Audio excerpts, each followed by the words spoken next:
Okay, so in this stream, I just want to give a quick recap of what's been going on in the last few months, culminating in the Crazyhouse 960 League, which just finished last week.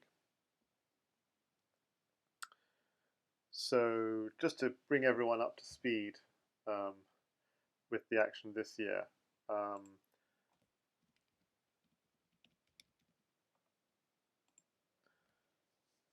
um, the end of 2020 saw zh960 being crowned um, the Crazyhouse World Champion.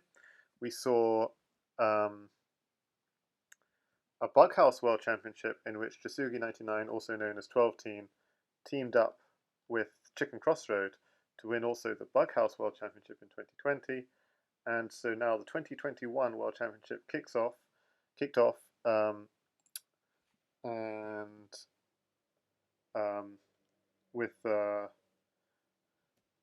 with a single elimination to get the field down to 256 players, and then a double elimination, which is just coming to an end, to get the field of 256 players down to 12, who together with Opperwesen, the runner-up in 2020, are going to be the 13 candidates. So you can see here, this was the round one of the double elimination. 256 players, so a lot of players, and facing off against each other in matches of 10 games of 3+2 Crazyhouse. So that's what's been going on the last few months. And what it all boiled down to is the following. We have Opperwesen as the runner-up from 2020. Katask defeated Antic to take a candidate spot. Dog Answer defeated Burpcow, as you can see here, to take a candidate spot. Variants Only defeated Blitz Bullet very impressively. 5.5, 4.5 to take a candidate spot. Bugzilla defeated Variants Only, having narrowly got past the Lone Wolf to take a candidate spot. Jan Lee, in a very tight match, took down 264 Brock to take a candidate spot. Marioton took down Mugwort and Master Tan to take a spot. The finisher defeated Clearcast to take his spot, and Zixon, with a very impressive 6-love win against Schwanet, took the 8th spot from the winner's bracket. But because it was a double elimination, there were also 4 candidates who lost at least one match, and they were Burpcow, as you can see on the right of your screen here, who defeated Garnet 123, Morlock and then Garnet 123 to take a spot. There's a 10th candidate who's still to be determined, who will be the winner of Spinal Tap against Blitz Bullet. 264 Brock lost to Jan Lee, but came back, and as you can see here, he defeated Tornon and then Little Plotkin to take a candidate spot. So he is the surprise newcomer from 2021. And finally, Clearcast, very impressive, beating Schwanet 6-1, really very impressive, and beating PKNM as well. Schwanet takes the 12th candidate spot. These 4 in no particular order, just from the elimination bracket. So candidate 10, Spinal Tap against Blitz Bullet, still to be determined. There's a slight delay in that because Spinal Tap is at the US Open Chess, and so that won't be determined until the US Open finishes. So these 12 and International Master Opperwesen, who was runner-up last year, are going to be the 13 candidates. So that's been happening. Just before the double elimination kicked off, we had Season 9 of the Crazyhouse League, and just as things were getting to a conclusion, we had Season 9.60 of the Crazyhouse League, which is a sort of intermezzo between Seasons 9 and 10. But we had a lot of good players, about 50-odd players involved. They were split into maybe not quite 50, but let's see. In fact, we can see the entry list here. It's more like 40-odd. They were split into 4 teams of 7 players, but also every board also had an alt who could step in if necessary. So that's about 35 players. but there were others as well who were willing to step in as alts. So there were 4 teams: the Dirty Diagonals, Mugwort on board 1. So lots of good show on board 1 with Mugwort, Legion Destroyer, Clearcast, and Fumitox. PKR on board 2, and you can just see the rest of the team here. Team 2, you can see the team here. Team 3, on which I was board 3, you can see the team here. And Red Button, who would go on to be the eventual champions, winning every week of this Crazyhouse 960 league. So this league was played on piechess.org. You have to go https www.piechess.org. And Red Button were the winners, thanks partly to the boards 1 and 2, Fumitox on board 1 and Terra 87 on board 2, who are just unbeatable, 6 out of 6. So that's, yeah. So let's see. So what I want to do in this stream, I want to just give you a quick recap of what's been going on in the Crazyhouse world. What else has been happening in the Crazyhouse world? Okay, so also every Friday and Saturday we've been having the Elite Crazyhouse arenas. Also of note, every Sunday we've been having Crazyhouse Nations League, where people can participate for their nation in a team arena on Lichess, or if they belong to a small nation, they can. For example, there's an Outer Europe Crazyhouse team which I set up for small European countries, like the UK is a small country as far as Crazyhouse is concerned, and other small countries like Switzerland and so on. There's the Asian East Asia team for like small countries in East Asia and so on. So stuff like this. But the big teams, which seem to be always the top of the ZH nations lately, seem to be Nigeria and Germany and Russia and the USA sometimes sneaking in there in 4th or 5th. Okay, what else has been happening in the Crazyhouse scene? Okay, so the finisher set up Crazyhouse Curator, so you should join that team to hear of upcoming Crazyhouse events. If you're interested in slow Crazyhouse, you should join the Crazyhouse League team for slow Crazyhouse. And so that's just to bring you up to date with what's been happening so far, and good to see I'm live on Lichess. So what will be happening for the rest of the year is those 13 candidates will be facing off against each other in head-to-heads of 10 matches, 10 games exactly, and it's going to be, game points are going to be all added up, and at the end of it, the person with the most game points will face zh960 in the final. So that's what we have to look forward to over the coming months. When that is coming to an end, maybe we get season 10 of the Crazyhouse League starting up again. So as I said, if you're interested in the Crazyhouse League, which is more focused on slow Crazyhouse, do join the Crazyhouse League team. If you're interested in Crazyhouse events generally, do join something called Crazyhouse Curator, and check out the Elite Crazyhouse arenas and the ZH Nations arenas on Sundays. That's some other action which has been happening.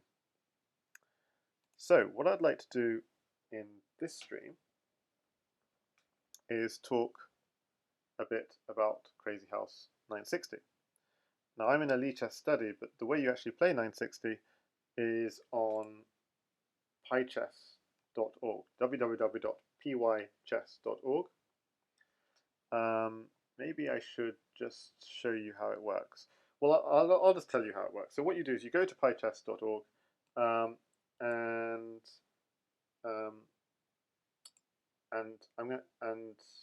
we're going to discuss. Sorry, I'm just going to put this here. What we're going to be discussing here is just some tips to get better at Crazyhouse 960, but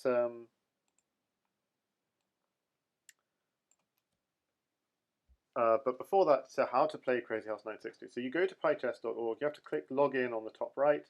There's a little like settings button where your username would be. You click on that login, you get an authenticate button. You click authenticate, and it will recognize your Lichess username and automatically log you in on Piechess. If it doesn't work, just repeat the whole process, but in an incognito browser. And if you want this dark background, you have to go to settings, background, and set on dark mode. And there you can then, and in the lobby you can then see challenges from other people. You could play against the engine. You have to play the first move within 30 seconds. That's something to be aware of. That's the other thing that's happened recently is arenas have started on PyChess. So every month there's going to be a shield, and there was a very exciting shield in Crazyhouse 960. It was a 4-hour shield event won by Zixon. So you've got 30 seconds to take the first move, and also, like in 960, if you want to castle, you have to drag your king over your rook. So that's the sort of quick summary of how to play. So what is Crazyhouse 960? So it's a 960 start position, but it's like Crazyhouse because you've got all these pieces in hand which you can drop on the board.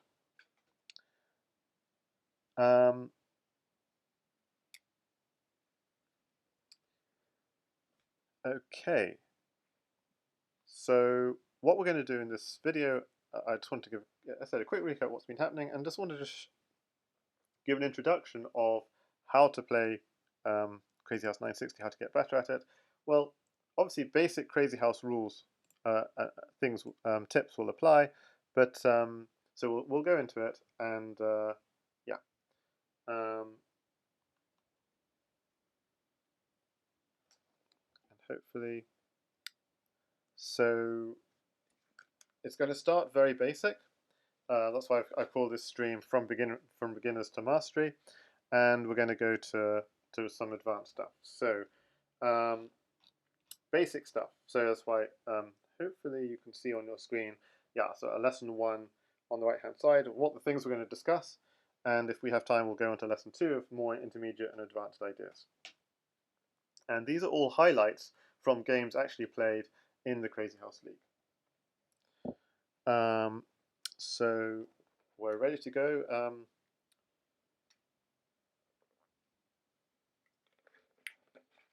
just going to pause a little bit just to make sure people have a chance to join us, and just let people know in the Discord that we're doing this.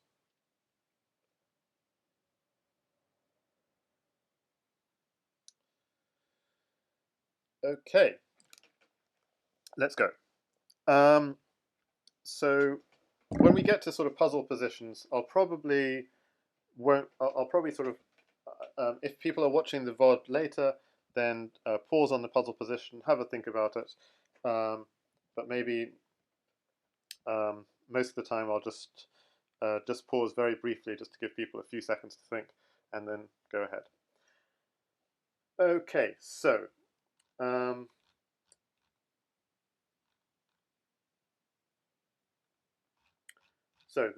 the first principle of chess and Crazyhouse and Crazyhouse 960 is no different, is activate your pieces. And because your pieces are in unfamiliar positions, it's going to be up to you to come up with how to activate them in your own creative ways. You can't just follow some memorized opening. And this is what makes 960 interesting. It's not memorization of opening lines. You are going to have to figure out yourself how to activate. And in most games, actually, the whole smooth activation of the pieces was disrupted because one or the other player goes on some kind of attack, and then the other player has to respond.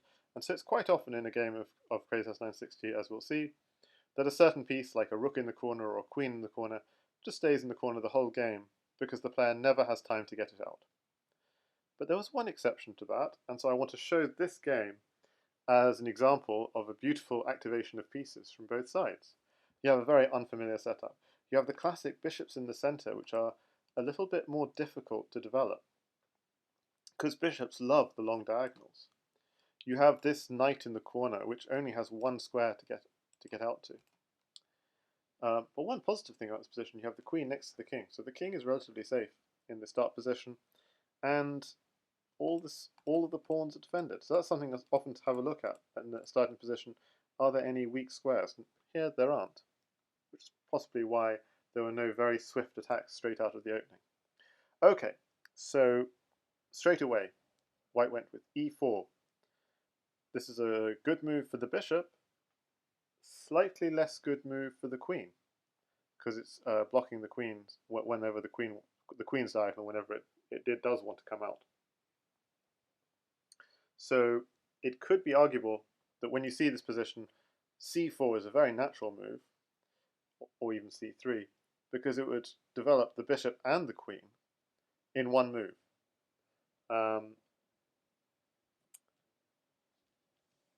So that, and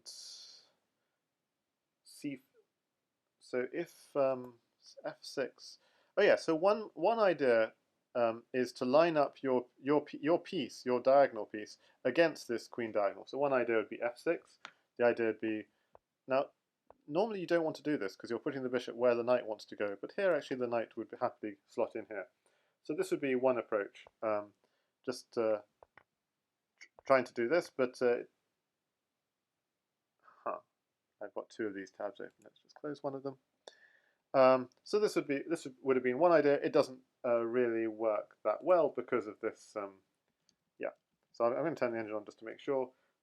F6. Okay. So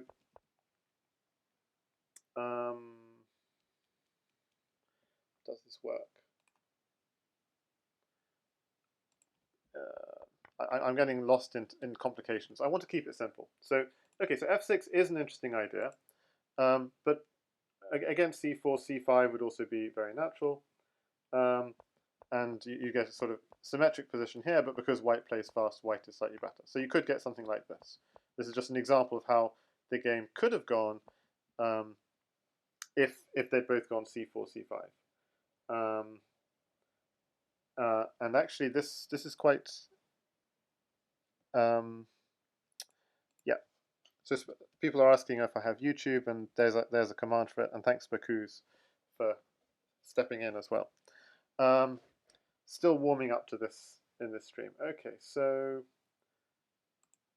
oh yes, so knight. Okay, so actually in this position, knight d2 is the very natural move, knight d2. But the best, but actually, if knight d2, black actually gets a sort of a comfortable position, knight d7, with the black bishop slightly more aggressive. And okay, we're going into way too advanced stuff, but white's got some ideas of hitting g7, but this black bishop is really nice.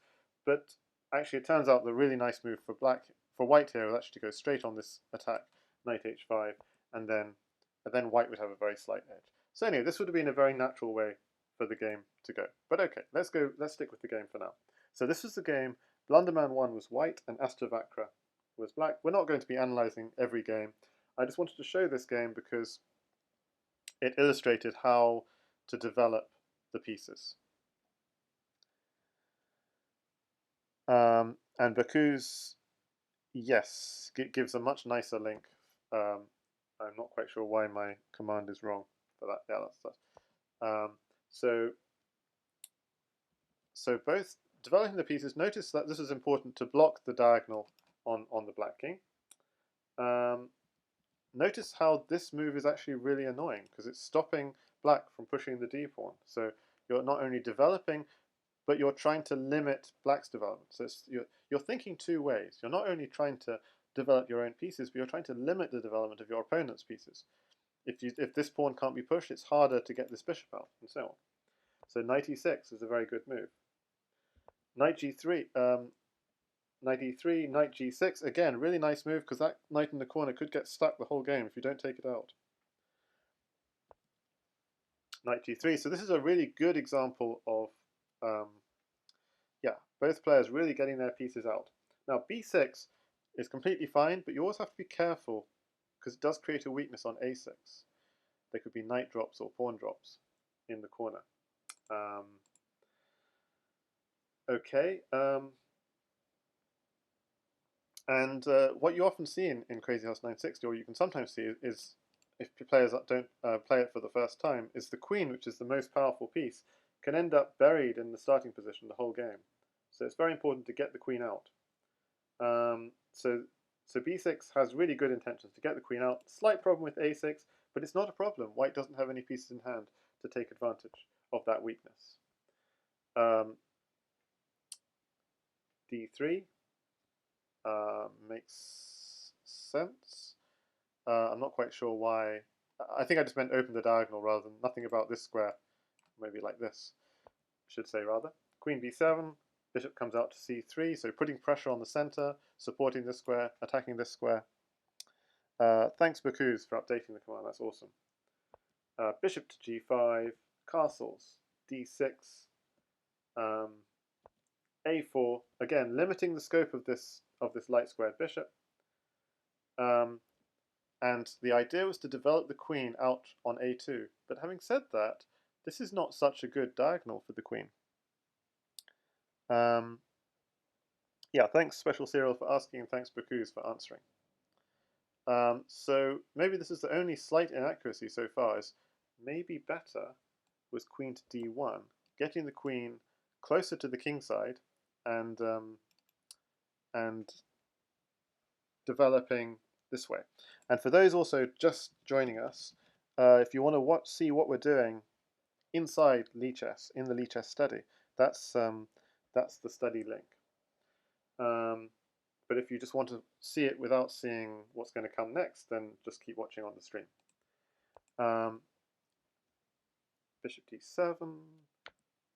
So this would have been if he'd gone queen d5. So you can see this is slightly better for white. But okay, a4, it's a creative idea from Blunderman1 to get the queen out to a2. Okay, it gets it out, but it's not necessarily the most active square for the queen. So it's a slight mistake.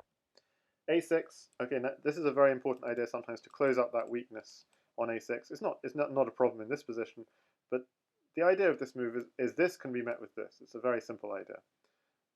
If ever, whereas you see, if you didn't do this move, then this, and then this would come again. So it's just a very subtle move here, very nice move. a6, actually closing up this weakness on a6. And Bakuz recommends if you're interested in variants, you should consider joining the Discord, and he's absolutely right.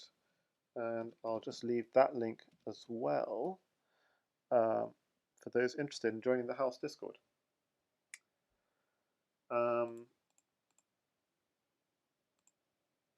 Okay, and I could even, in theory, if my internet held up, but I don't think my internet would be able to hold up, I could even join a voice channel there and chat with you guys directly. But I'm worried that my internet wouldn't hold up if I did that. So queen a2, the queen came out, bishop d7, and this is beautiful. Knight d5, castle. So it's just a beautiful sight, this position, from within 10 moves, from the initial position here, and the pieces in very unfamiliar positions. Within 10 moves, both players have fully developed all their pieces, their rooks are connected, their kings are safe, they've got lots of pieces around their king, which is important in Crazyhouse, to have pieces defending your king. There are no real weaknesses around the king, so that's why in the study I said both sides fully developed with connected rooks by move 10. How to assess this position? Yeah, because whenever you look at a position, you should say, what are the imbalances? What are the asymmetries? And everything's really very similar, apart from this knight looks pretty good. Probably a better piece than this knight. This piece, bishop here, might have more potential than this bishop, but hard to say. And then having said all this, this wonderful knight can just easily be kicked with the c6 move at some point. And that's actually a really nice move, because it can bring the queen into the game along the 7th rank. So white's slightly better, but not for long necessarily. He has to do something with the advantage. So it's a very slight edge. If I turn on engine, it will give you, I think you can see on your screen, yeah, white with a very slight edge. So there's no harm in me putting some engine on, just so you can see the assessment. Okay, a5 did come. What's the idea of a5? a5 is interesting because if white trades a pawn, he could get a pawn on f5, forking these two knights, or maybe even a pawn on f6 and starting to open up black's kingside. And also another reason why this is really nice is because if you ever go b5, then we can never really go c6, because c6 will just be met by knight b6. So So that's an interesting idea. This move a5, and a5 is a really good move. And in the study I explain why, if black did nothing, if black just sort of passed the move, went king h1, then black could actually get a slight edge from white's inactivity. So white's got a slight advantage, but needs to be dynamic. So if you just go king h1, we could, for example, go c6 like I promised. Knight would drop back, knight goes into f4, takes. You can see how this queen is looking really active. I don't know, but I would be tempted by this move, because just challenging the diagonal. But apparently the engine just likes just dropping aside. a5, bishop at c5, and the idea here for black is take off this knight and just sack on the king side. So black would be slightly better if white did nothing, but Blunderman won really good. He continues the game. Now, well, we've seen how to develop our pieces from this, but let's just look at the rest of the game out of interest. Takes here, bishop takes, knight to f4, nice attacking move. Knight takes c7. Now, this is a mistake. So this wins a pawn because takes. So you went takes a piece. So that was actually a free pawn. So that looked promising for white. The problem is black gets to attack with that pawn first with at h3. Bishop takes, knight takes, bishop at f3. We're threatening. We've got a knight in hand. So what are we threatening? Yeah, so apparently the move here was knight at f3 here, drop back if pawn at knight at f3, pawn at g2. Okay, so white's doing fine.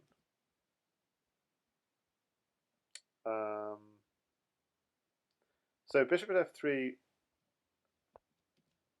Yeah, so, but this is actually a critical position. So there's no immediate threat from black, but there's a huge weakness on g2, and the problem is how to defend that weakness. And the thing to do was actually not to drop where the weakness was, not to trade pieces along the weakness. So at e2 was apparently the correct defense. Takes, and black doesn't have a second pawn in hand to continue the attack. This is way too advanced in a way.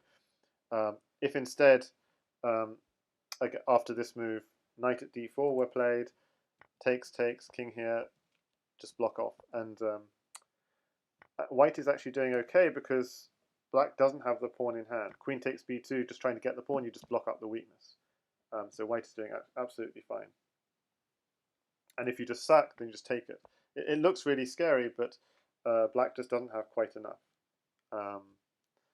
So you can even just take this pawn, and there's not quite enough to continue the attack. Take the pawn and then run back and mend the position. But okay, so what happened in the game was bishop at f3, pawn at g2. That was a slight mistake because takes. Black still doesn't have quite enough to attack with, but simply brings another piece into the attack. Knight at h4, pawn at g2. So it's a situation where if black has either a knight or a rook, still that's defended, but a knight is very dangerous, a rook could be dangerous in the future. And this was a really nice move because takes,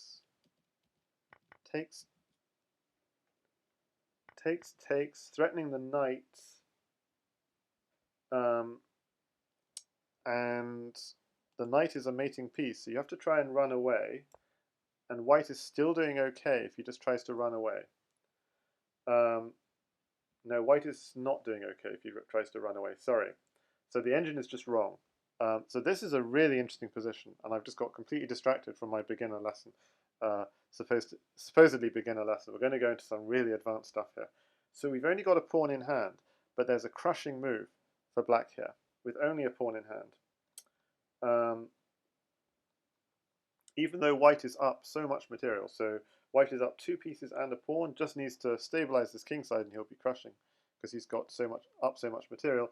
There's an amazing move for black here, and the engine still doesn't see it, as you can see, and it's at e3. We only got one pawn, but we can spark a massive attack with this one pawn. Suppose white defends. The key move here, and Stockfish still not quite seeing why black is doing nicely, is queen c8 with a double attack on this pawn and this pawn. And you can't allow takes here, takes rook, because rook h1 will be mate. So you have to... suppose you did a move like bishop at b3 defending this pawn, knight f3 takes, knight back, queen takes pawn, and there's just no way to stop the mate on g2. So you can't just simply defend this pawn. But why can't you... Wait a second. Why can't we just say defend like this? Yeah, we can't defend this one because queen takes here, queen takes rook, and mate here will be coming. So that's the problem. We can't... what if we just try and kick the knight away? That doesn't work because basically we could just takes is still too much of a threat because of takes, and here, and we're crashing through on the dark square. So that's not necessarily even the best moves, but that works. That would be enough to win. So yeah, what the engine recommends here for white is at f6, simply going on a counterattack, and I don't think it works. So it takes here, then white can take back, queen takes h3. I'm just trying to... This is just showing that the engine is going wild all over the place, basically. At e2, rook comes away, takes. White desperately trying to defend, g3. Anyway, I'm kind of losing the track a bit. It's getting complicated. At g3 turns out to be very strong move here for black. Just to simply attack the defender. I think I'm being very bad here at giving a beginner lesson because I'm just going into way too many complications. But okay, that's really interesting. If instead of... black has to pay attention to this threat. So if black just ignored the threat and say went straight in with knight f3 check, you remember the line earlier with you go knight f3 check, engine not board not responding, knight f3 check. So this turns out to be a blunder because if we try and do what we did last time, king takes, g2, knight h4, and this, and the idea is we have this forced mate on g2 coming because it's impossible to defend. Because it's impossible to defend because, okay, I've got some issues here. So the reason it's impossible to defend is if we try and defend it with something like this, there's knight f3 and queen takes h2. That's what makes it so hard to defend. But the thing is, white doesn't need to defend. He simply can go knight d7 check and takes checkmate. So f6 is a really serious threat. We have to pay attention to it.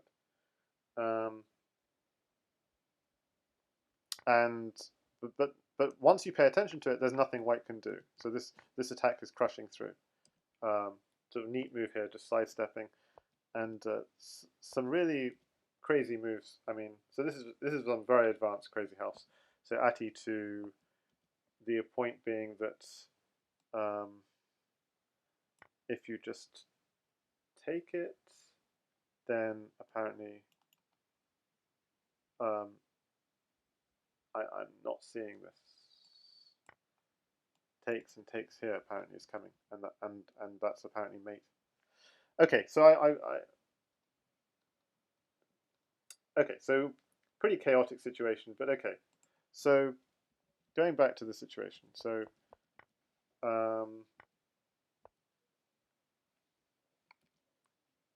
it looks like white had to do this, and it turns out black had a brilliant move.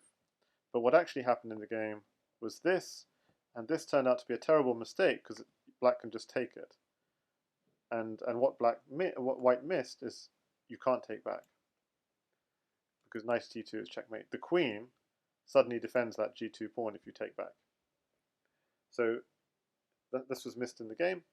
Bishop at d5 tries to defend, and knight at f3 check came, takes here, and a really sneaky move here.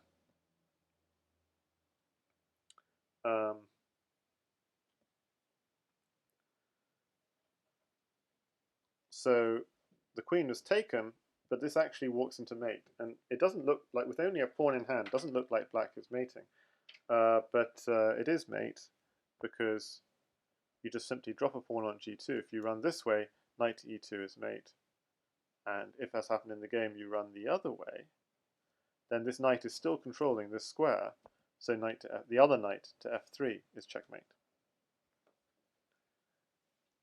So, okay, that was just a really interesting game, but the real purpose of the game was to show you how it's possible, how to develop the pieces from a starting position to this position here, where both sides really develop their pieces nicely. Okay, let's do some exercises. Okay, so hopefully I'm going to turn the engine off and go to the first exercise on activating one's pieces.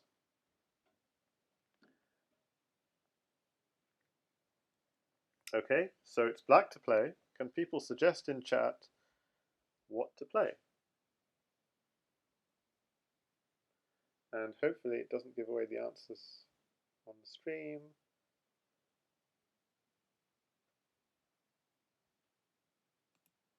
In fact, I'm gonna, if I go preview, so we're gonna go activate pieces. Okay, let's see. And so this is my,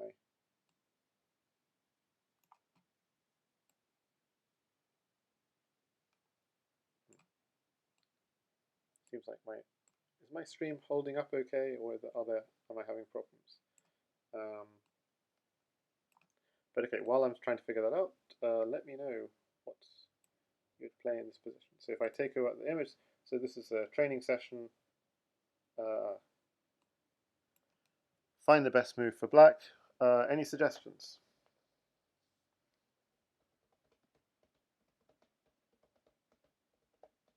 Or if you want to play it for yourself within the study, here's the link. Bakuz says e6. e6 is reasonable. It develops the bishop.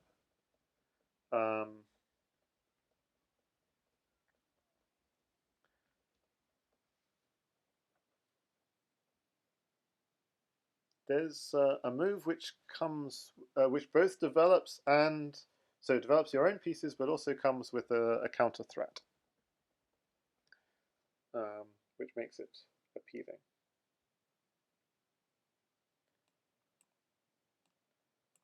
Maybe I'll put this back, just this.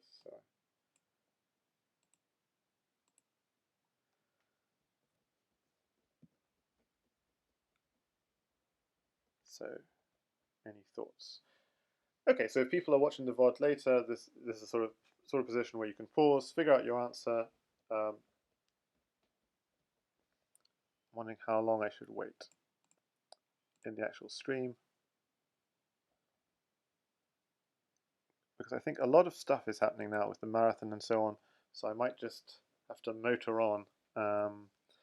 Lots of people are streaming right now with the marathon on, but we're just going to do a Crazyhouse 960 marathon here.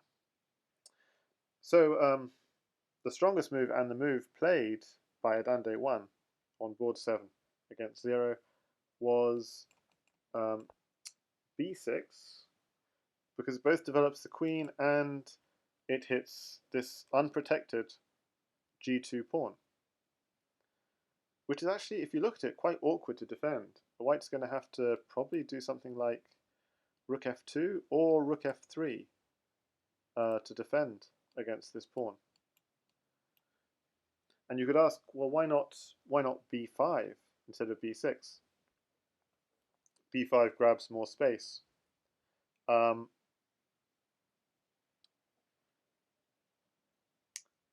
But there's a slight problem with b5. It's a slight b5 is actually also a very good move, but the pawn would be just a little bit unprotected on b5, and um, yeah, just maybe b5 would be better because the bishop could one day come to b6, but the pawn would just be slightly loose on b5, it turns out. So usually grabbing space is a good idea, but apparently here b6 is slightly preferable to b5. Okay. Hi there, Gingerbread Man ZH. Okay, you've just missed the introduction to activating your pieces through Blunderman 1 against Astravakra, and now we're going to do some exercises in activating your pieces. And we just done the first exercise, B6. Second exercise. Okay. Black to play. What do we play here? What do we play? Any ideas? So just trying to get our eye into this position. Our king is safe, pretty much. There's a slight problem here, possibly. Is there a way of activating our pieces while also limiting the scope of our opponent's pieces? That's the best way of activating our pieces. Both activates and limits the scope of the opponent's pieces.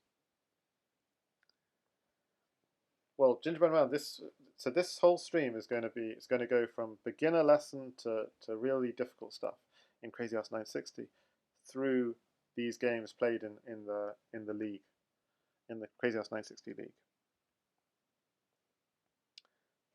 And so hopefully it'll be useful. Because you're saying, I struggle with 960 defensively.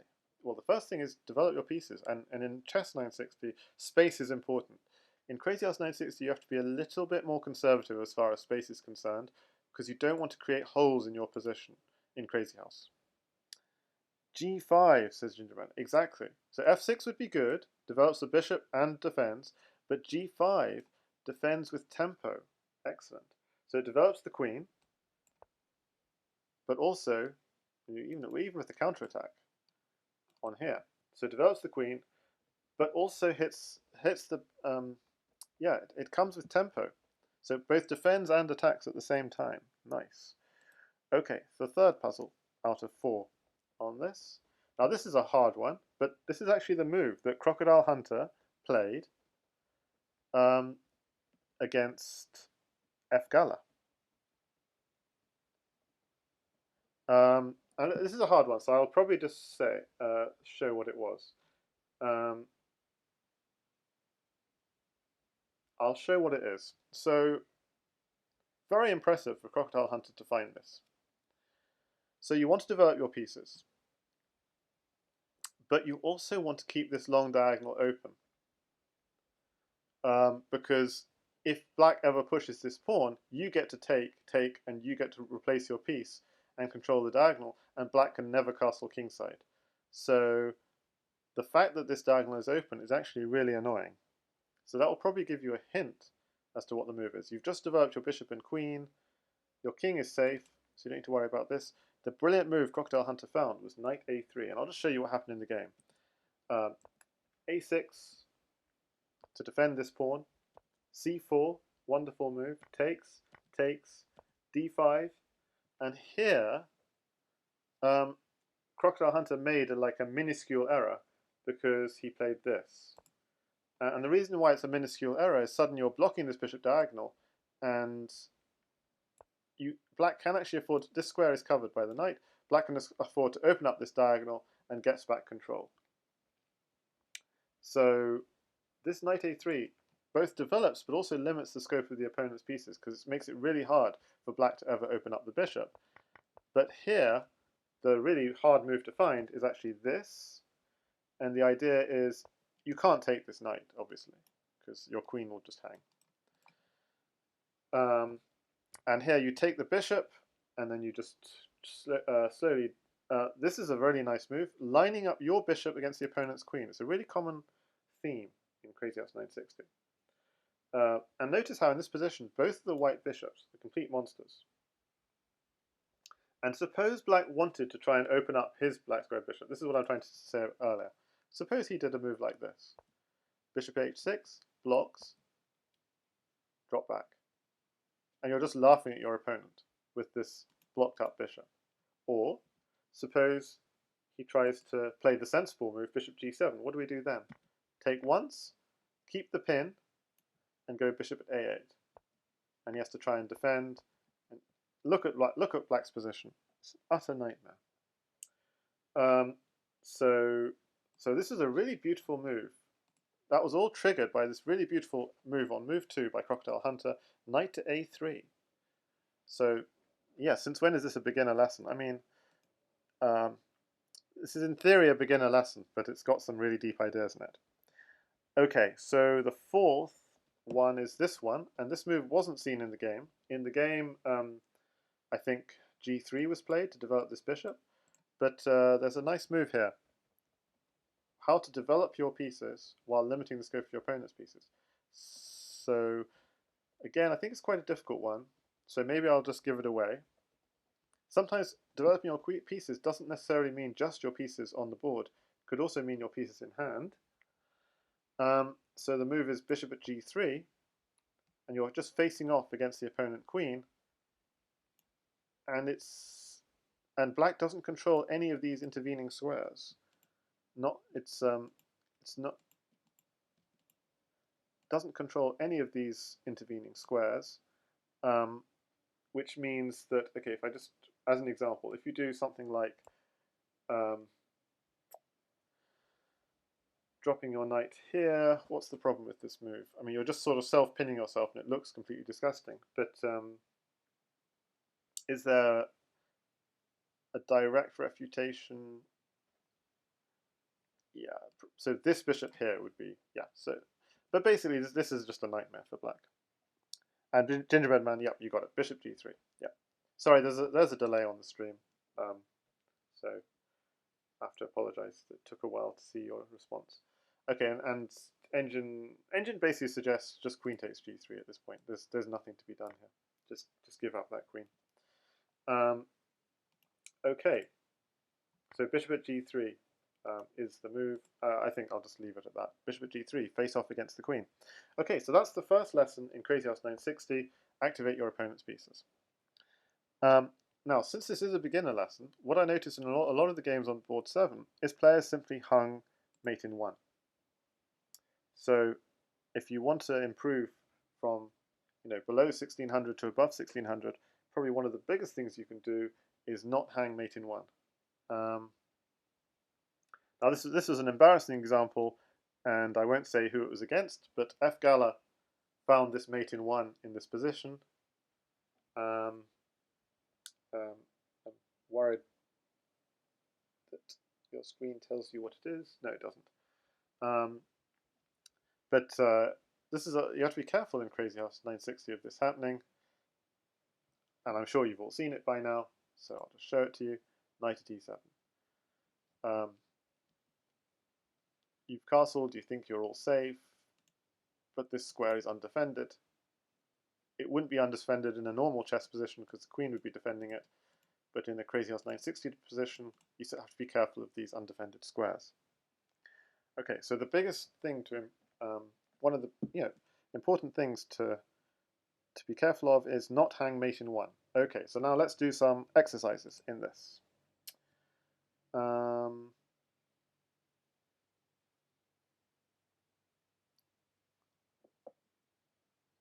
Let's go. So pawn takes bishop. White just grabbed our bishop. What do we do? I mean, this is too easy for you guys. So yeah. Adande 1 found the mate in 1. So since it's too easy, maybe I should ask you, what should white have done instead of taking the bishop?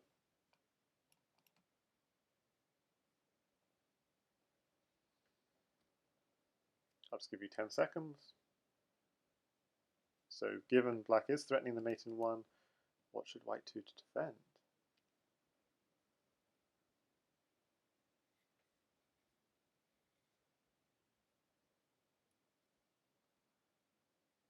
At e2, yep, that would defend the mate in 1. There's a nice active defense, which is knight to e4 both hitting the queen and defending the mate. Okay, let's go on to the next one. This is going to be kind of easy for you guys. Black just plays a6. We have a pawn, a knight, a rook in hand.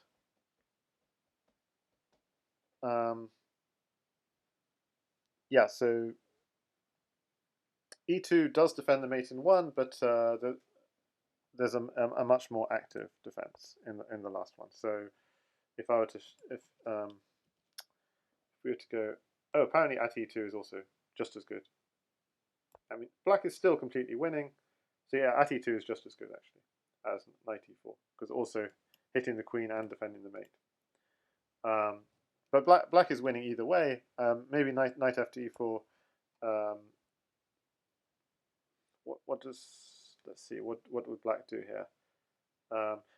Knight f to e4 might be more tricky in a way. So at e2, let's see. So if we replace at e2, we can go. I'm still tempted by pawn takes knight, but that maybe doesn't work. You know, black could still just, yeah, but then knight f to e4 and other things could come next. So okay, it turns out everything is winning for black anyway, so it's difficult to. But okay, at e2 gives a temporary defense. Yep. So yeah, let's go on to next one. So Baku's got it. Excellent. So this was this square here. He's giving luff for his king, but knight at c6 covers the escape. Very nice.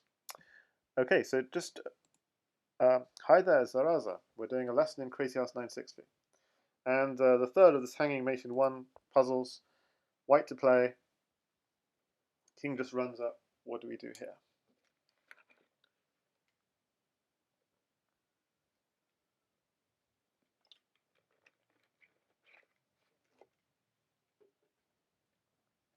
And of course you've all seen it by now, so I'll just show it. It's just rook here. So what's the lesson from all of this is, look, whatever else black does, he's still completely losing, but don't be so helpful as to give your opponent a mate in one. Always make him play another move, another move. Make it a little bit more difficult. Baku's is Baku's on Lichess. Gingerbread Man was asking. Yeah, that's his username. Okay, turns out we got even more of these. I didn't realize. So, got a couple more of these. Rook takes pawn. Again, that wasn't the correct move. What does black do here? Give you a couple of seconds. And it's this checkmate. What should he have done instead? Gosh. Okay, I need to... what should he have done instead of rook takes d3? So there's queen takes d3, queen takes d3 also hangs mate in one, because there's knight at g1, checkmate. So how to avoid hanging mate in one? It's king takes d3. But okay, the puzzle is just to find the mate in one, and to be able to see it with the board upside down as well. To see your opponent's mates in one. Okay, so here, a slightly different one. So black is winning completely. There are a million ways of winning, but white is threatening mate in one. And this is non existe. He shows very good composure. I'm completely winning. I just need to defend the mate in one, and then I'll be winning. And he played just a very good move. Rook at h7, and now white has nothing. Now this is actually a very interesting position, because if even white had a bishop in hand, and this is white only had a bishop in hand,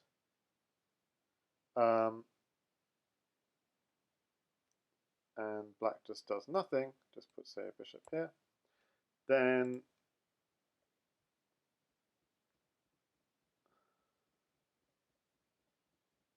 yeah, it finds it eventually. Then white has mate. So the rook defends here, but if we only have just a bishop in hand, white still has mate.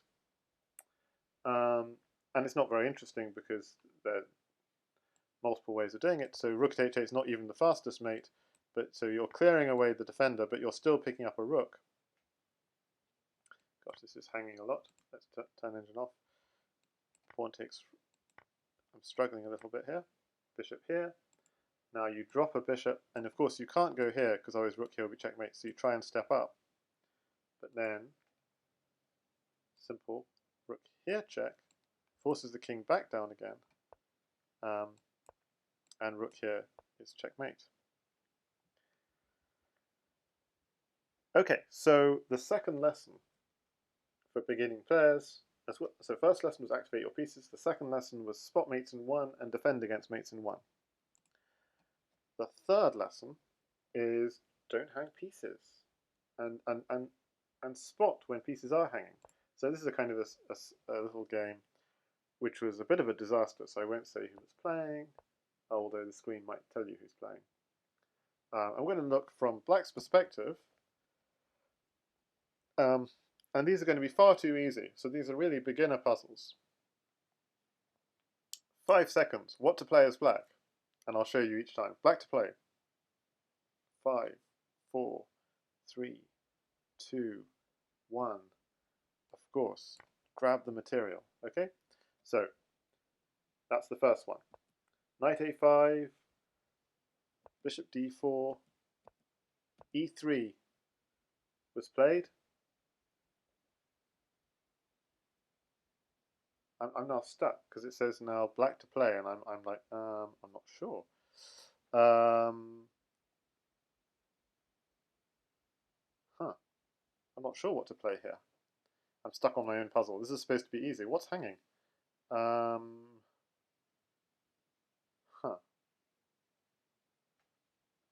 thought this was easy. So something's hanging here, apparently.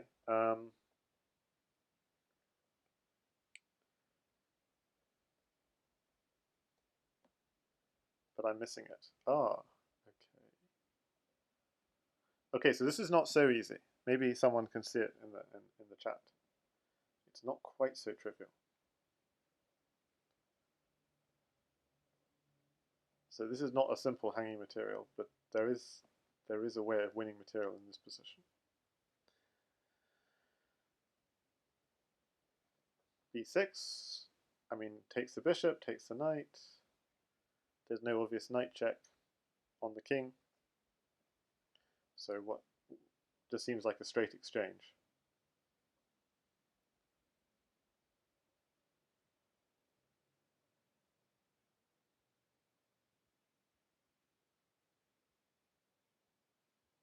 So there is a nifty move here, which actually took me a while to see, for black to win material here.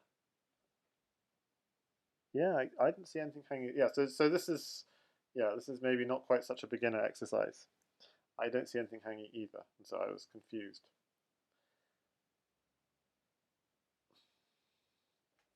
So this shouldn't really be. Yeah, I mean, we're going to have lots of. We're just looking at one game with lots of hanging material in it, and this is probably one of the hard ones. Most of it will be easy. So that's why I'm letting the chat think for a little bit.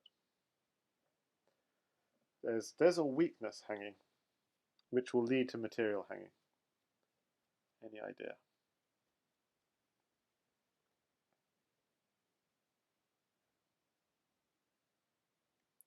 Okay, last 10 seconds for someone to spot it.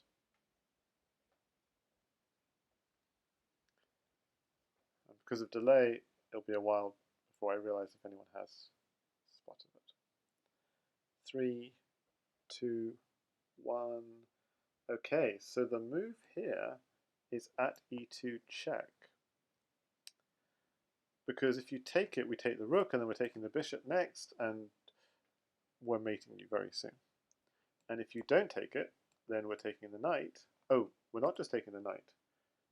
We're being smart about the way we take the knight. We're taking the knight with a knight to keep the check. And then we're dropping here, and we're taking here with check. Okay, so we're winning a lot of material. So the answer was at e2. What was actually played in the game was bishop takes e3, and that's not so good. But let's continue with the game. Bishop takes e3 was indeed played. Knight takes. At d4, knight moved. At e3, bishop at a6 check. What should black play? Oof, that's a scary check. Okay, and this is an easy one, so I'll just give you 5 seconds. 5, 3, 2, 1, and you just, oh no, no, no, no, no, come on, come on, come on. You take it. Okay, so this is spotting hanging piece. It's really basic, but it was often missed. Okay, so rook g7 was played, so that was bad. Takes, then this pawn was taken. Knight takes, bishop at d4, at h6. What should black play now? Well, we've seen it already. And it was spotted in the game. Ah, our queen is actually defending h6. Okay, we'll take it. Bishop c3, black to play. Bacchus says, seems difficult in hindsight, but difficult to find in the game. Yes, yeah, absolutely. So you have to be aware of the weak squares. So it was actually subtle. It wasn't really about material. That was a difficult one. It was really about weak squares around the king. Be careful of weak squares around the king. Always check checks. Okay, so this one's a bit more difficult, or is it? Black to play. No, it seems obvious.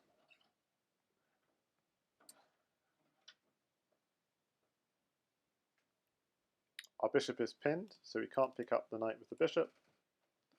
We could take this way, but then the rook will take back, and that's defended. So of course we take back with the queen. Easy. But okay, what was actually happened in the game was bishop takes, and then, oops, he didn't take back with the rook. So what do we play here? I mean, we've seen it already, it's too easy. But that was missed. At d4 was played instead. So this is like an epic fail of the game, basically. C takes d4, black to play. I mean, okay, we've seen it already, so just take the knight. But okay, this was played instead. Knight g4 attacking the queen, queen to d2, and now it's white to play, and I'm not quite sure what the answer is, so I'm going to be thinking with you for a second, but I think I've seen it. So white to play. Yeah, queen takes knight was just missed repeatedly, as you've all noticed. White to play should be quite easy. Oh, and I actually now looked at the answer, and it's not what I thought. Yeah, but yeah, I mean, there's an obvious white to play, which is winning, which is just simply fork the queen. But there's something amazing in this position. Actually, the best move is at f6 check. Why? So the idea is, if we just step back, then we just put a diagonal on g7, and so if you go here, knight will just, hang on a second, what do we come here? We have a rook, a bishop, a pawn. Trying to see the finish. Yeah, so this is not obvious at all, but if the king just steps back, king takes, apparently this is going to be crushing. But this is highly non-obvious. Queen coming in, pawn coming in, bishop check here coming in, picking up the queen, and the king is stuck. Okay, so this is, and if you do the obvious thing of e takes f6, then pawn here takes, and there's this really beautiful move, rook at g8, picking up the queen with check is the idea, and this leads to checkmate. But okay, that's just crazy. So bishop at h6 was the obvious move. Okay, so, oh no, I spoilt it. No. This was supposed to be one of the good ones. Black to play. What's hanging? And what's hanging is a fork. Sorry, I spoilt the nice fork. King f2. Okay, now's a really beautiful move here for black. Black to play. And this is the last puzzle from this chapter. And I'm going to just let you think on it for 30 seconds. Black to play. Let's see if we can find it.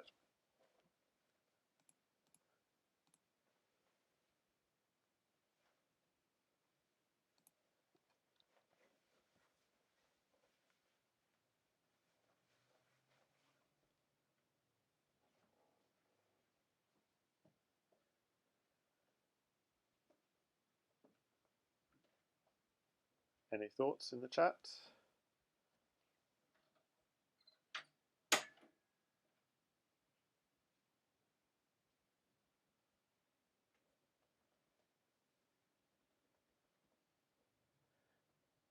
Gingerbread Man finds it. Excellent. You promote to queen with a double checkmate. What was played in the game is what often you should do, which is take the hanging material with the queen or knight. This was played in the game. And this would also lead to mate. Promotion notation does E1 equals queen. So this would also lead to mate, but come on, it's a beautiful double checkmate just by promoting and covering the king's escape. Okay, so do not hang pieces. This is just an example game of hanging pieces. Let's do some exercises. I mean, we've already done some exercises, but let's do, let's see here. So who's to play, when, where? Oh, I see. So black plays this, and now it's white to play.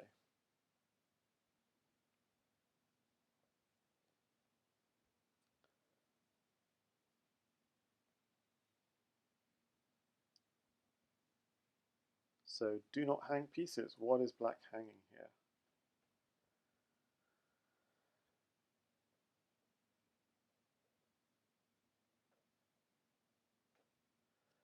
Okay, these are going to be quite easy, so I'm just going to just show them. Yep.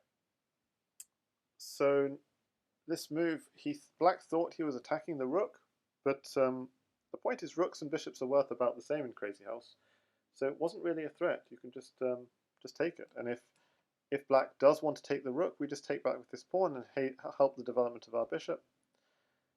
If black doesn't take the rook, then that rook might be coming to b3, this queen might be taking the pawn, we might have a back rank attack on the king. Yeah, b7 hanging, excellent.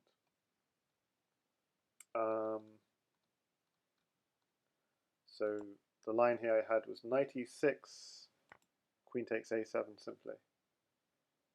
Oh, sorry, that was supposed to be a puzzle for you. Yeah, what do we take now? We just take another pawn. Okay, I'm not doing this very well in terms of giving you the correct puzzles. Okay, so this position, b3. What do we do? Okay, it's pretty obvious. Just take the hanging piece, and is that the end of it? Yeah, and what I said in this is white has lost their central pawn. They could get a tempo on the bishop with knight g3. They can develop their piece with tempo, but that's not worth the central pawn. And the annoying thing about this is this black bishop can actually drop back to here, and now this black bishop is facing off against the white queen. So knight g3, bishop g6. What would black's plan be? Would just be f6. Now, okay, now you might say, but bishop g6 means this knight will never get out. So you're going to have to follow with f6, knight f7, maybe e6, bishop e7, castles. Black's got a safe king, upper central pawn, control of the center. Eventually you're going to have to push this pawn as well and develop your queen. So that was the second exercise of 4. The third exercise of 4. Let's see what happened. White plays this. What do we play as black? I'm not seeing it immediately. Oh, I've seen it now. So it's not too difficult. It's not a directly hanging piece, but I'm sure you've all seen it by now. So usually this is a good idea. Block the pin. but it just turns out to be a mistake here. And here the best move is actually just king e1, covering this square, getting the king. Like, it's a weird move, not castling, but this turns out to be a huge mistake because of a tactical shot in this position. Takes, and knight at f2, picking up the queen. And, white's position is shot. And let's look at the fourth exercise. And the fourth one is a bit more complicated, it seems. And it's called If You Can't Defend, Counterattack. It looks like our queen is trapped. What should we do?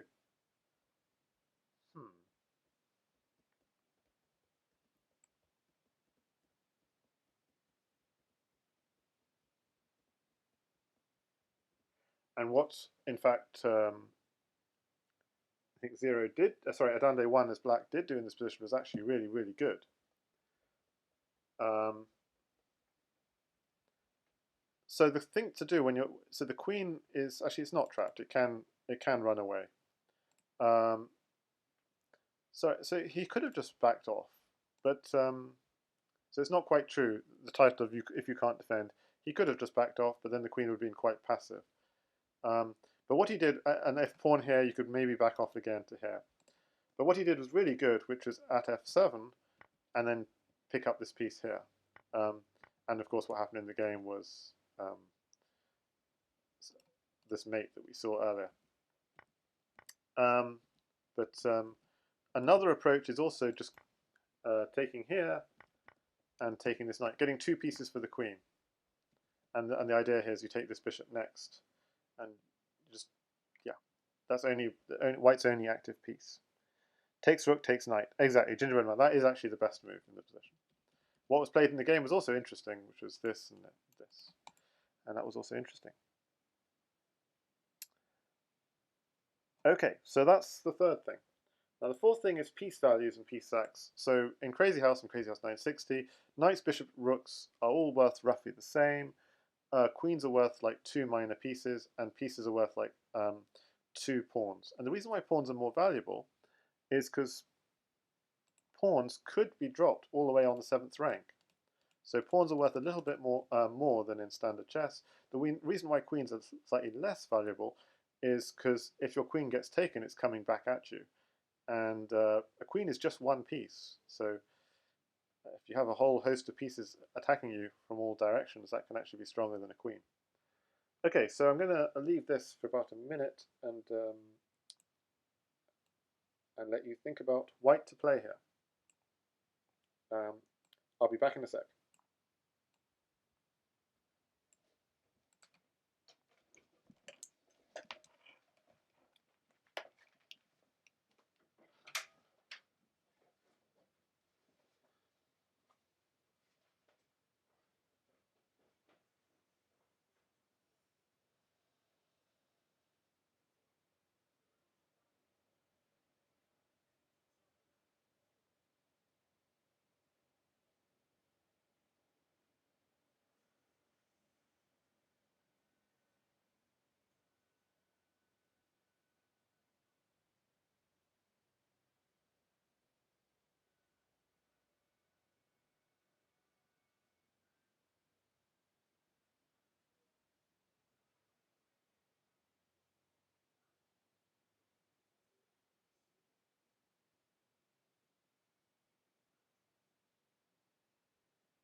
Okay, so I'm back. Let's just have a look what people are saying in the chat. Knight takes d5, says Gingerbread Man 1. Yes, because a piece is worth 2 pawns. Knight takes d5. Hang on, so takes back. So that's a fair exchange. It's a fair exchange, but what we've done is we've demolished black's center and we've got really active pieces. And we've picked up pawns for a crushing attack on the black king. And in this game, Seaflower did actually go on to convert this attack against, I think it was Adande 1. So it was a very nice move. So piece sacks to demolish this, to control the center. The second sort of example I gave, and before we go on to the exercises, is piece sacks to demolish the king side. And well, okay, well, this is a continuation of this game. So bishop c7 came. Now already here, and this is a critical point, already here there is a crushing move for white to demolish black's king side. What he played was at c6, which is reasonable, but actually even stronger is just going straight in and demolishing that king side and using the pawns to just go in. And there's just no defense. I mean, the rook is trapped, so you're winning the rook, so you could do something like this. Takes, knight takes, pawn at b7 again.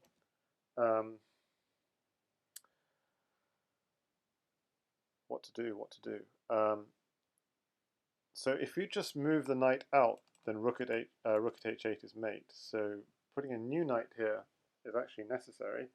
But then rook at c8, takes that way, takes this way, knight here, smother. So that's an example line. If knight takes b7, you just go in, takes, rook c8 to just smother him up, and then go the other way and use the knight to mate. So very beautiful little line there. If instead of knight takes b7, if instead black did knight at b6, there was this line, you'd actually just give up the queen. You take a knight, give up the queen, and this is checkmate with the 2 knights controlling that quartet of squares.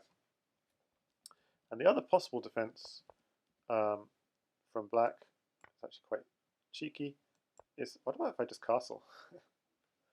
Castle queenside. And not surprisingly, that doesn't seem to work either, because if you go this way, this is going to be checkmate. If you go the other way, you sack your queen and you have enough. Okay, there's no direct mate, but notice you defend the piece which is blocking off the king in the center of the board. You cut off the king even more, so king is in jail here. Pick up the rook, queen. Okay, so there's nothing direct, but he's getting mated very soon. So that's if the king runs this way. What were the other lines I suggested? King to b8. We have a knight in. Oh, knight here doesn't work because rook takes. Okay, sorry. So you actually have to go knight here. Takes. If takes, I think the mate is unstoppable. So rook, king takes pawn, but queen here. Okay, so it's a slightly different line. But okay, this is not necessarily helpful. This is just activating your bishop. And okay, apparently it's not an obvious mate, but okay. So the key move anyway was just, the point is just knight takes b7 directly, opening up that king. And I'll just show you the rest of the game for interest. Takes, check, okay, takes, and this is the mate we saw earlier. It would have been simply mate. Actually, going a bit earlier here, knight at c6, actually even stronger than knight at c6 was queen takes rook, because that's the piece white needs for mate. But okay, instead this was played. Of course, white is still completely winning. Rook at d8, and rook takes rook was played. And here again, there's a really nice mating sequence, beginning with knight c6, discover check, takes, he blocks. Now what? The knight is covering here and the bishop is covering here. If we could take here, he has to take with the bishop, so that's weakening up this square just a little bit. Not just a little bit, completely. and so that's checkmate.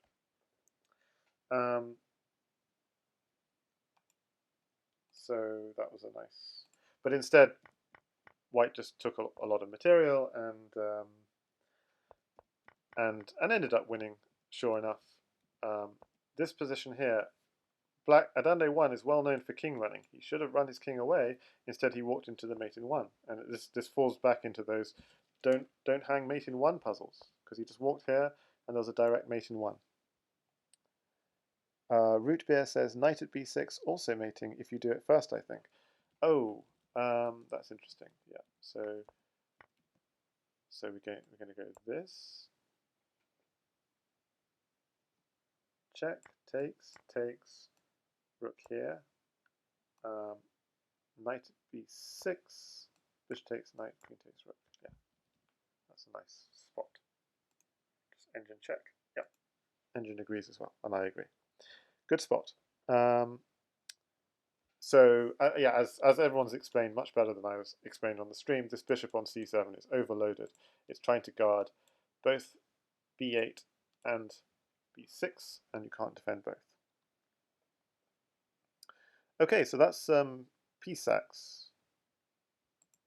So let's look at some. I mean, this is going to be easy now. P-sax to wreck the opponent's king.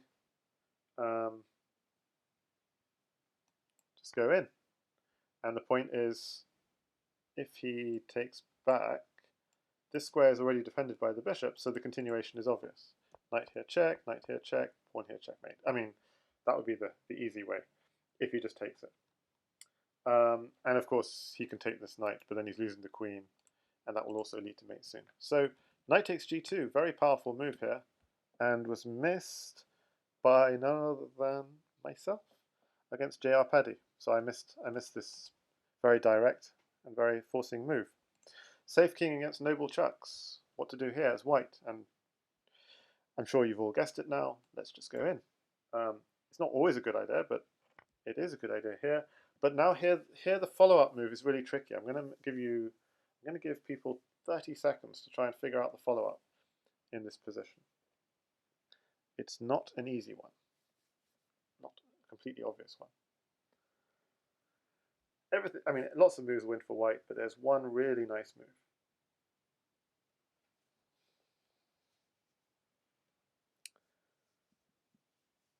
So just open up the opponent king and then continue the attack.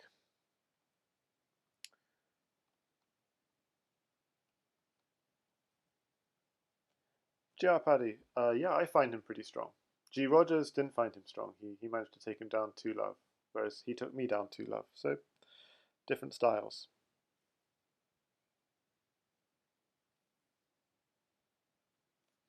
So last 10 seconds, if anyone can spot the mate here. Not the mate. Yes, 2100 in normal Crazyhouse, yes. So not the mate, but a very strong move for white. I mean, if I just turn the engine on, in terms of, yeah, plus 12. The second best move is plus 12, actually. But the best move is plus 14 now. It's plus 16 now. It keeps on rising. Pawn at b6 is plus 12. But there's another move which you see is the engine just keeps on rising. Plus 18. Oh, it's just shown it on the screen. Sorry about that. That's the problem with the engine. Sometimes there's arrows. Arrows should be off. Best move arrow is off, but it just showed it for a second. Okay, so the point is queen a5, and there's no way to defend that knight. Black doesn't have a bishop. So that's a nice little puzzle. Okay, so we're going to go into the final 2 sections of lesson 1, and we'll leave lesson 2, I think, to another time. The final 2 are color complexes and mating patterns. Color complexes are really important, basic concept in Crazyhouse, and Crazyhouse 960 is no different. So I'm just going to give you an illustrative example. Takes, c6 was played, and that c6 is a very weakening move because white has a square on a dark square, so the dark squares are his natural attacking potential. By playing c6, this weakens d6.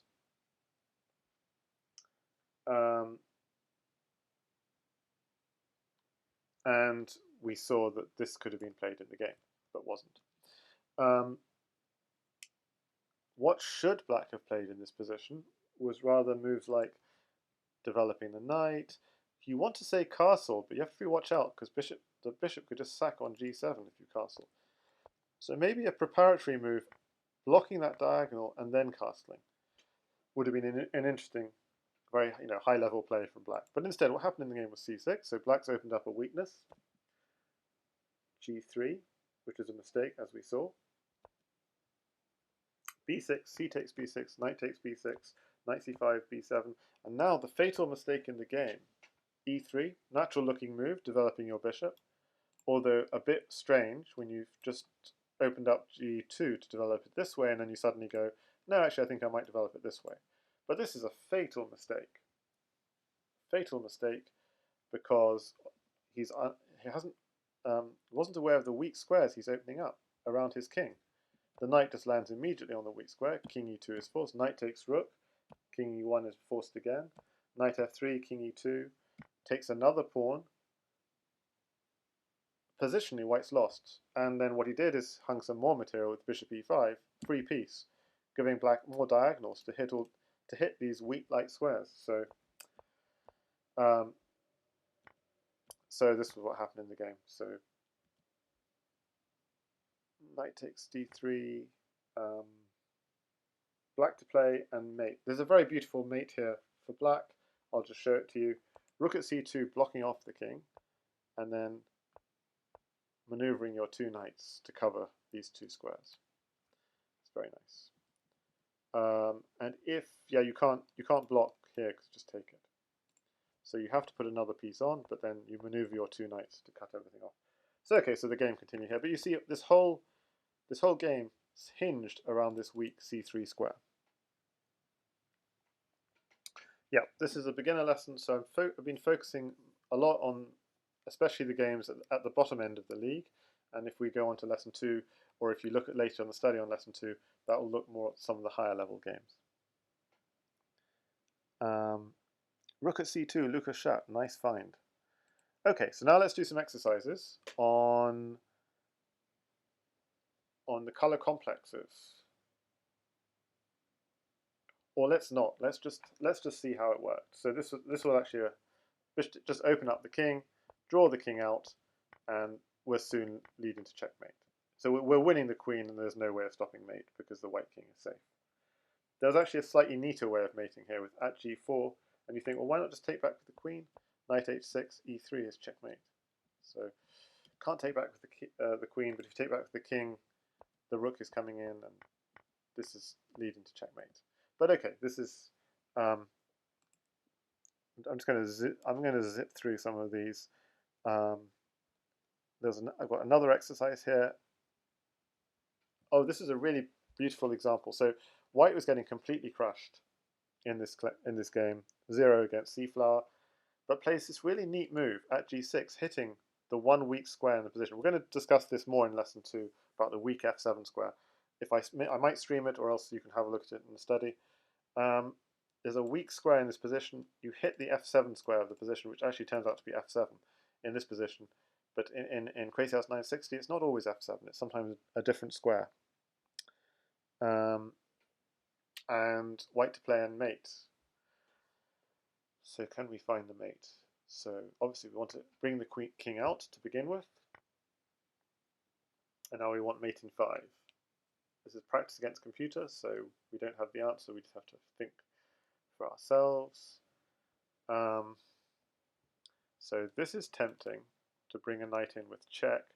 This square is covered, this square is covered, this square is covered. Okay, this feels like an obvious thing to do, to push the king back. King can't go here because it's mate in 1, so king has to go there. Okay, excellent. And this is, I remember this, maybe this one is, we either have to drop a pawn here or here, and both ways are probably leading to mate.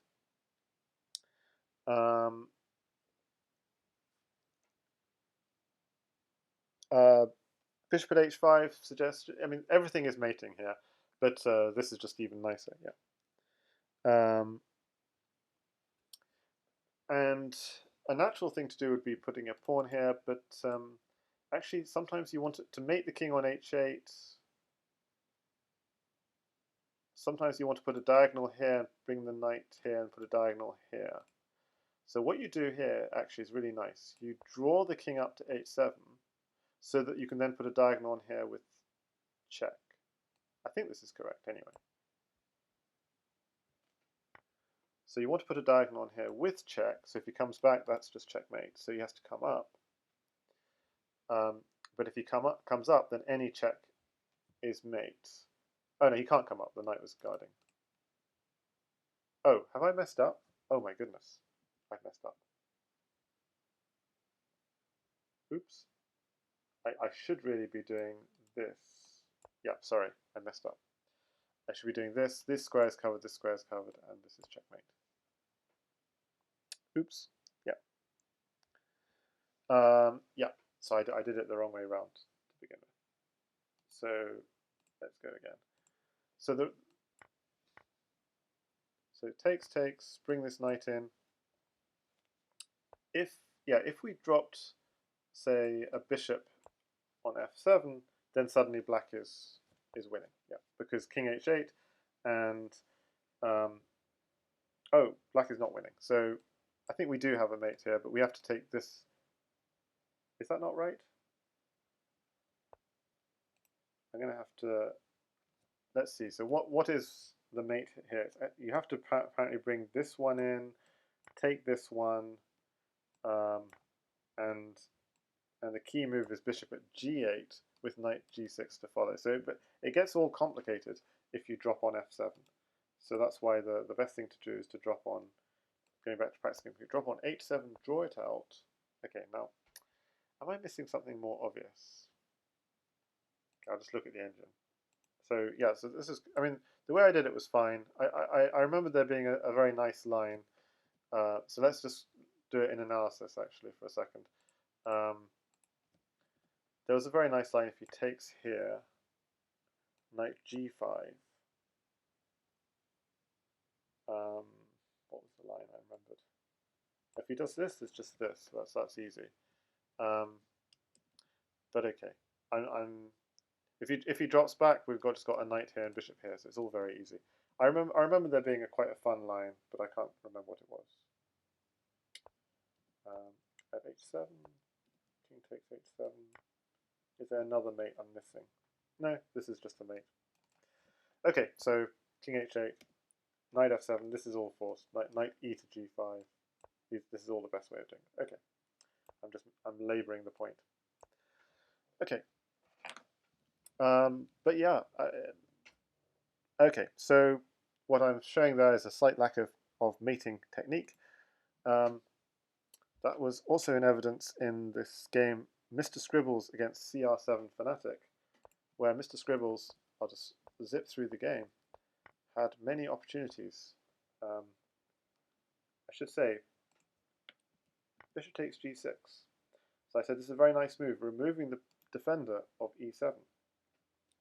Another nice move in this position was also this move here, knight e to f5, going for a sack on g7 with follow-up.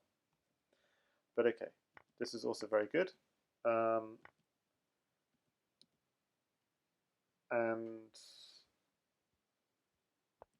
rook f7 was played. I mean, the reason why end goes minus 2.3 is apparently black has this in this position.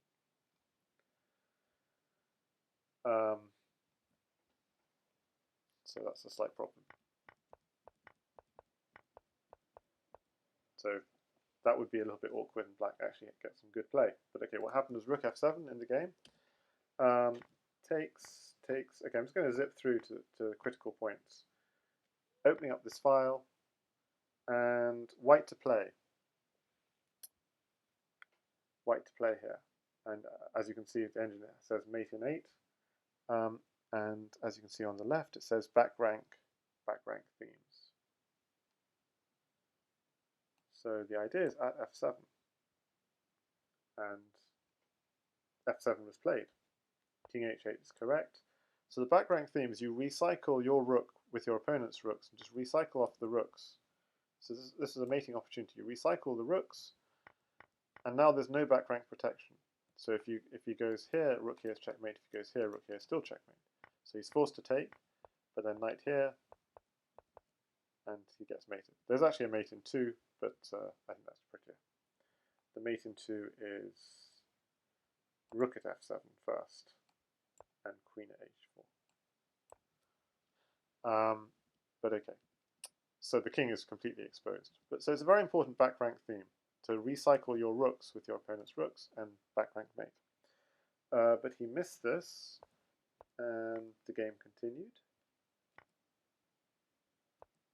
And I'm not going to look too closely, but just to say at this point, white to play had a nice mate, and this is a magnet mate. The king is actually quite safe in the corner, but you can drag him out. Rook at g8, bishop at f7.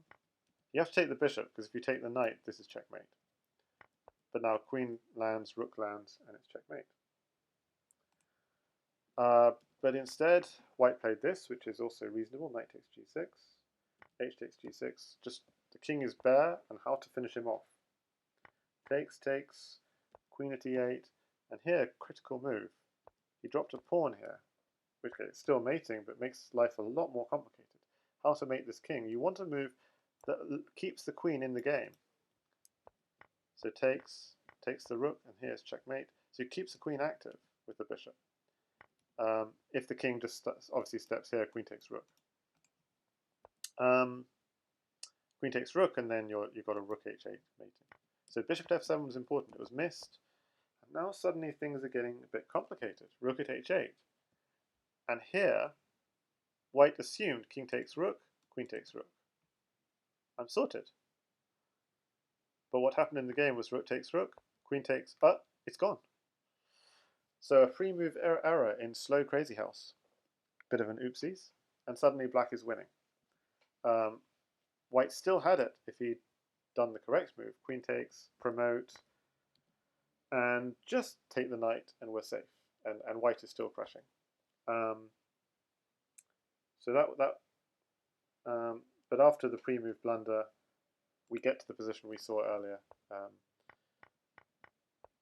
Well, actually, after the pre-move blunder, we actually have an immediate mate. Black doesn't need to take this queen. Black actually has mate. And the mate goes knight at h3, knight here check, rook here check, knight here check, block him off, and then mate him. The idea being, of course, that if after knight at h3, if we take this knight, then what? Rook at g2. Idea: if you go here, rook takes pawn, and rook here will be mate. And if you take here, rook takes bishop. Okay, we've got so much material, it's going to be mate. So if you take the rook to try and survive, takes again, but knight at e3 is the problem. g2 is weak. Takes, and white is mated. So this idea of the knight drop to open up the king is going to be an important theme. Okay, so just to conclude, just for a few mating puzzles, and as you see on your screen, we've seen some back rank mates. There are 3 other themes I want to show you: the double take mate, the knight drop mate, and the cover escape mate. And I just want to do that just to quickly conclude this Crazyhouse 960 introduction. At the end of the day, you can be completely winning or completely losing, but you need to be able to find your mates. Because even if you're completely winning, if you don't find the mates, your opponent can find the mates, and games can turn very sharply. And Lucas says bishop at f3, very nice there. Oh yeah, I should have taken more time to knight at h3. If here, knight d2. So where? Okay, I'm trying to figure out where exactly the bishop f3. Knight at h3 takes. Oh yes, okay. So rook at g2 takes. Yeah, the bishop at f. Yeah, so this move is. So the bishop f3 is really sneaky to open up the second rank. Yeah, that's not an obvious move actually. So what? Because an obvious move would be, why can't we just go knight e3 directly? Takes. Yeah, and you'd see the king is trying to find some cover, and it won't succeed because we rook here check, king takes, queen here check, tries to find some cover, queen takes pawn, queen there checkmate. So bishop f3 is a sneaky way of we have to take it, and we can't take it with the king because our queen here is checkmate, and we can't take the knight because otherwise rook at g1 would be a really sneaky mate. Rook at g1. If you take with the bishop, queen here, queen takes pawn is mate. Take with the king, queen here is mate. So we have to take with the pawn, but this opens up the second rank, so it makes the mate slightly faster. Yeah, good point, Lucas.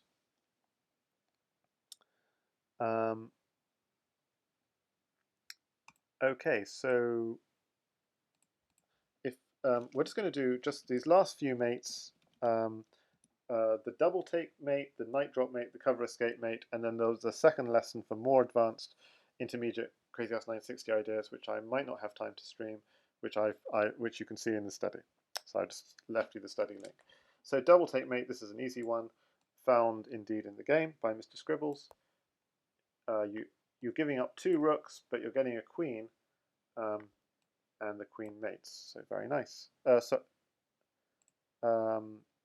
Was it Mr. Scribbles or the Crocodile Hunter? Sorry, Crocodile Hunter. No, it was. Yeah, sorry, it was Mr. Scribbles. Mating CR7 Fanatic. The next one was Terror87 with a double take mate against PKR. That was what PKR was talking about. He says, that game against Terror was rough. I managed to turn it around after a horrible opening, but then messed it up. Yeah, so PKR was doing nicely all game, but just hung this mate. And the double take mate is you drop the queen here, takes, and this other queen is sneaking on h2 and delivers the mate. That should be a practice against computer study, but for some reason it isn't. So the third one is Crocodile Hunter double take mate against Mr. Scribbles. So I'll just give you 10 seconds to have a think about this one. But these are all sort of beginner puzzles, so you're probably going to see the answers pretty quickly. This is not completely obvious, but once you notice a few things about the position, this open rook file, this bishop, things start coming into play. Bishop takes pawn, and knight here. The bishop is defended, so it's a nice double take mate. So it's a good theme. So the thing about the double take is often, as a beginner, you don't necessarily spot that something is mating because you think, oh, it can be taken, so it doesn't work. But you have another piece coming in to reinforce it. So just the last 3 puzzles.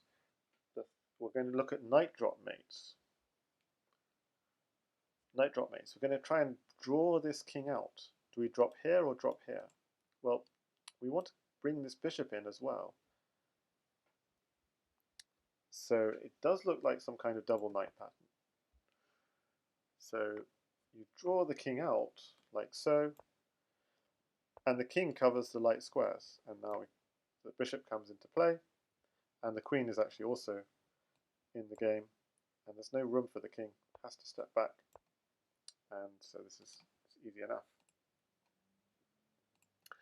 And okay, I'm gonna let you think about this one for 30 seconds. This is a penultimate puzzle. We want a knight drop. We have 2 knights and 2 pawns in hand. Can you see it? How to mate white in this position. And this is actually a missed mate. Crocodile Hunter against Mr. Scribbles. I'm going to give you 10 more seconds to just try and have a little think about this. This looks really promising with all the queen bishop battery on g2, but it's so well defended.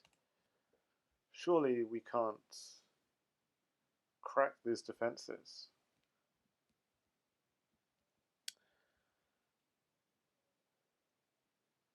Gingerbread Man sees it. Yeah. So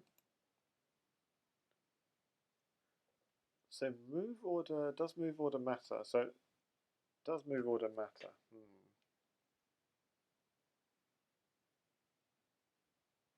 I'm gonna have to peek to see Yeah, okay. There's a subtle reason why move order makes things a little bit smoother one way rather than the other. So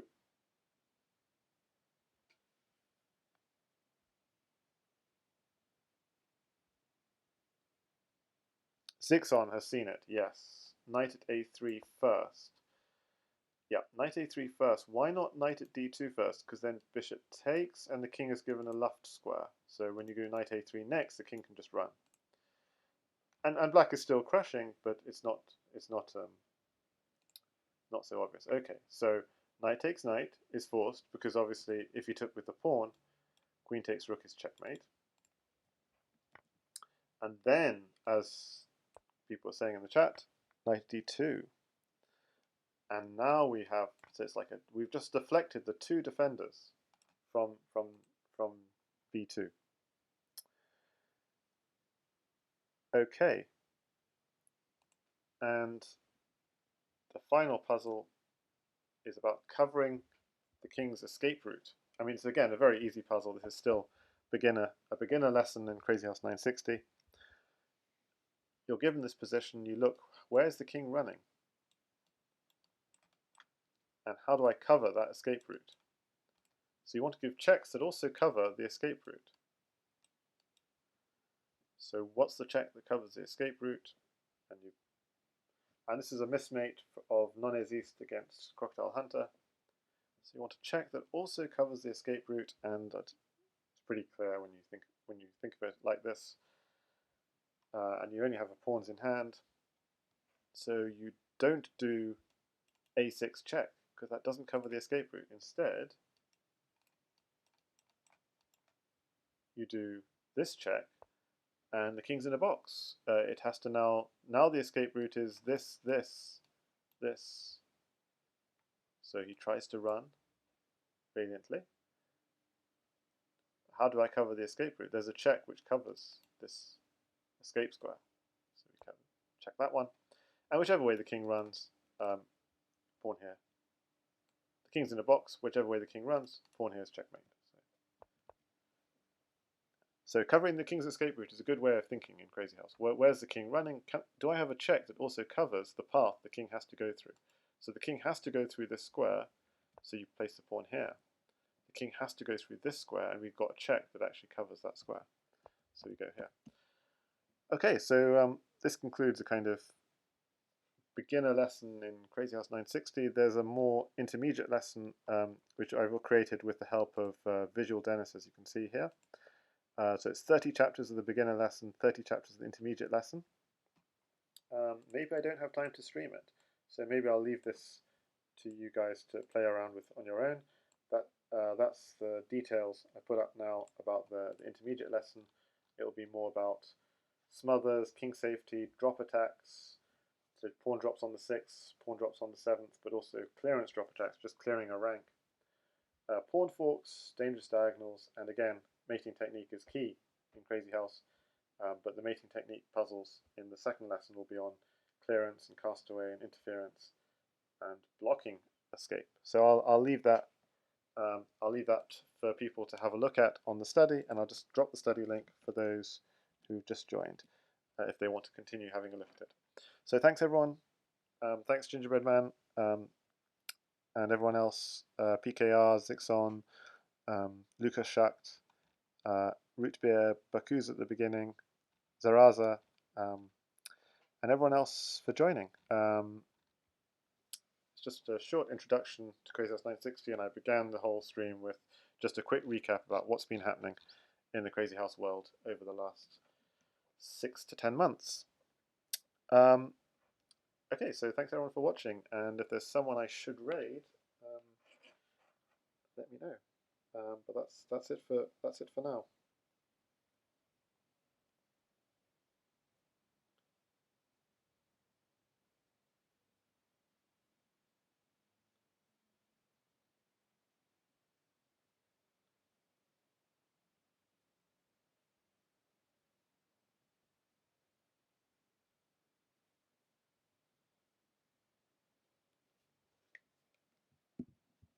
Okay. Well, who should we raid? Well, let's raid Penguin. Maybe he's going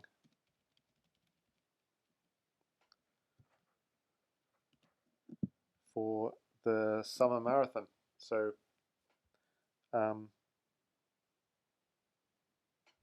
yep, maybe he's trying to go to win it. I'm not sure. So, but he's certainly a strong bullet player. He'll be fun to watch. Okay, so thanks everyone for watching, and have a great weekend.